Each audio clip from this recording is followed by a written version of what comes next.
Breakfast on ABC News Radio. Well, there's a new urgency to the clean-up in New Zealand's Bay of Plenty from the crippled container ship, the Rena. It ran aground last October, and thankfully most of the fuel on board has been recovered. Well, now the ship has broken in two, and dozens of containers have fallen into the sea. Matthew Watson from the Sydney-based salvage firm Svitzer has the latest. It does obviously change the salvage operation very significantly.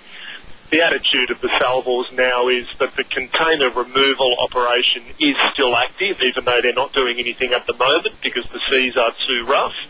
But they will make every endeavour to try and keep getting containers off. But it will be a minute-by-minute, hour-by-hour approach.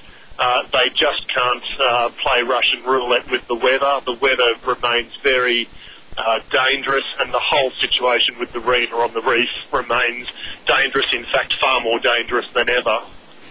Did many containers fall into the sea when the ship broke in two? At the moment, the guesstimate is that about 200 to 300 additional containers have gone into the ocean. Most of those, it's believed, have sunk, and about 20% are floating. So if we just backtrack here, when the Rena first ran aground, there were 1,300 containers on board. Up until 2 nights ago, 97 were lost. Now we're talking about another 200 or 300 lost. And in the interim, the salvors managed to crane about 360 containers off. Do we know what's in the containers that have been lost? Is it dangerous goods or fairly safe stuff? A whole mixture of obscure stuff, everything from milk powder to timber supplies through to household furniture. About 20 of the containers do have what is deemed dangerous goods on board. Ferrosilicon, which is a toxic substance.